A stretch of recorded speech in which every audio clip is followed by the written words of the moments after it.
அதிமுகவை சேர்ந்த மல்லேசுக்கு தன்னோட இணைப்பில் இருக்கிறார். இது குறித்து நேரடி தகவலை அவரிடம் கேட்கலாம். வணக்கம் சார். வணக்கம். தேமுதிக 10 மாவட்ட செயலாளர்கள் மற்றும் 5 எம்எல்ஏக்கள் விஜயகாந்த் மீது அதிருப்தி தெரிவிச்சிருக்காங்க. இது குறித்து உங்களுடைய கருத்து பதிவு செய்யும் சார்.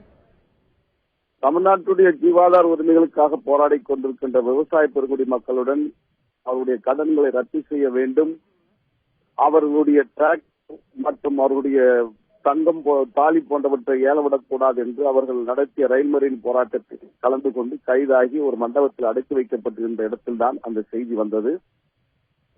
தேசிய முற்போக்கு திராவிட கழகத்திலிருந்து சில பேர் விலகியதாக செய்திகள் வருவது என்பது ஆச்சரியப்படைய ஒன்றுமில்லை. இது ஏற்கனவே தெரிந்த செய்திகளால் அரசல் புரசலாக பேசிக் கொண்டிருந்தது.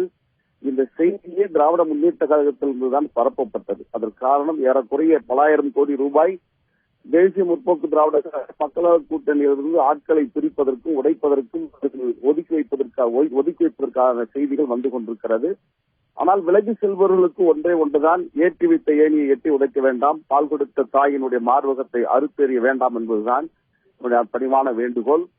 இன்றைக்கு தமிழகத்துக்கு ஒரு அரசியல் அங்கீகாரத்தை கொடுத்தது அவர்களுக்கு தேசிய முற்போக்கு திராவிட கழகத்துடைய நிறுவன தலைவர் புரட்சிக் கலைஞர் டாக்டர் கேப்டன் அவர்கள் என்பதை அவர்கள் மறந்துவிடக் கூடாது. இன்றைக்கு யாரோ அழைக்கிறார்கள் என்பதற்காக சென்றுவிடக்கூடாது. அந்த ஒரு நாள் சீதையை வாகனம் வைத்து சென்றான் என்பதாக ஒரு சொற்றொடர் வரும். அதற்கு பதிலாக வருகின்ற செய்தி, நீ மனித தூக்கிச் செல்லவில்லை, மாறாக மரணத்தை தூக்கிச் சென்றாய் என்பதை போன்றுதான் அழைத்து செல்கின்றவர்கள் ஏதோ தேவலகுத்தி காட்டுகிறேன் என்ற இந்திரன் அல்ல, மாறாக அடுத்த நிலையில் இருக்கின்றவர்களாகத்தான் அவர்கள் இருக்கிறார் என்பதை நேரத்தில் நான் பதிய விரும்புகிறேன். இந்த நேரத்தில் திராவிட முன்னேற்ற கழகத்தை பொறுத்தவரையிலும் தமிழ்நாட்டில் அவர்கள் உடைத்த கட்சியே இல்லை. அவர்களுக்கு உடைப்பதற்கு கட்சி இல்லை என்றால் திராவிட முன்னேற்ற கழகத்தில் கூட உடைப்புகளை ஏற்படுத்தி அதை உடைப்பதற்கு ஆள் இல்லை என்றால் குடும்பத்தில் கட்சிகளை உடைக்கின்ற நிலைமையெல்லாம் திமுக செய்து கொண்டிருக்கிறது. சூது வினயம், சூழ்ச்சி துரோகம், இதன் மொத்த வடிவமாக திராவிட முன்னேற்ற கழகம் தமிழ்நாட்டு அரசில் பார்க்கப்படுகிறது. எனவே இன்று நாள் வரையிலும் திமுகவில் இருந்து பிற கட்சி சேர்ந்தவர்கள் எண்ணிக்கை வரையிலும் தமிழ்நாட்டு மக்கள் எண்ணிக்கையை காட்டிலும் 2 மடங்காக ஏறக்குறைய 15 கோடி பேர் திமுகவில் இணைந்ததாக செய்திகள் வந்திருந்தார். புள்ளிவிவரத்தோடு நாம் பார்த்தால், ஆனால் இவையெல்லாம் ஏமாற்று வேலை. அது அவர்களுக்கு அவராகவே ஏமாற்றிக் கொள்கின்ற சூழலில் தான் இது பார்க்கப்படுகிறது. தேசிய முற்போக்கு திராவிட கழகம் என்பது புரட்சிக் கலைஞர் டாக்டர் கேப்டன் அவர்களால் உருவாக்கப்பட்டது. அவரை மையப்படுத்திதான் அந்த இயக்கம் உருவாகி இருக்கிறது. அவரை நம்பிதான் லட்சோப லட்ச தொண்டர்கள் அவர் பின்னால் அணிவகுத்து நிற்கிறார்கள். தமிழ்நாட்டுடைய முதலமைச்சராக மே 19ஆம் தேதி அறிவிக்கப்படுகின்ற போது இப்பொழுது விலகி சென்றவர்கள் வருத்தம் நிலைமைக்கு மாறும் என்பதையும் இந்த நேரத்தில் நான் பதிய வைக்க விரும்புகின்றேன். திராவிட முன்னேற்ற கழகத்தை பொறுத்தவரையிலும் ஆரம்பத்தில் நட்பு வலை விரிப்பார்கள், ஆனால் இறுதியில் நஞ்சை பரிசாக கொடுக்கின்றவர்கள் தான் திராவிட முன்னேற்ற கழகம் என்பதை கடந்த கால வரலாறாக நாம் பார்த்திருக்கிறோம்.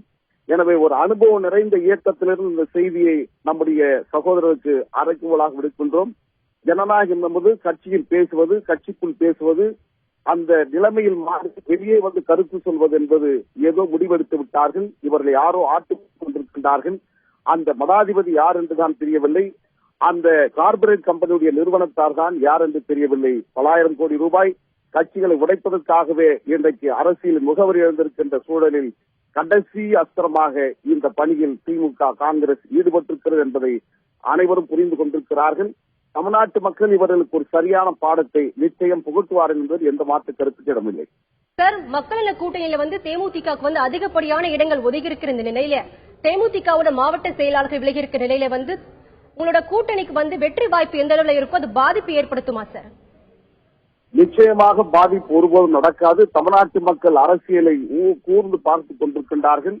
ஒவ்வொரு நிகழ்வையும் மக்கள் படம் பிடித்து பார்த்துக் கொண்டிருக்கின்றார்கள். இன்றைக்கு அனைத்தும் ஒளிவு மறைவு இல்லாமல் நடக்கின்ற காலகட்டத்தில் தேசிய முற்போக்கு திராவிட கழகத்துடைய நிறுவன தலைவர் புரட்சிக் கலைஞர் டாக்டர் கேப்டன் அவர்கள் இயல்பான மனிதநேயமும் பிறருக்கு உதவுகின்ற சுபாவம் கொண்ட அந்த மகத்தான தலைவனை களங்கப்படுத்த வேண்டும் என்று திமுக எடுத்த முயற்சி இது.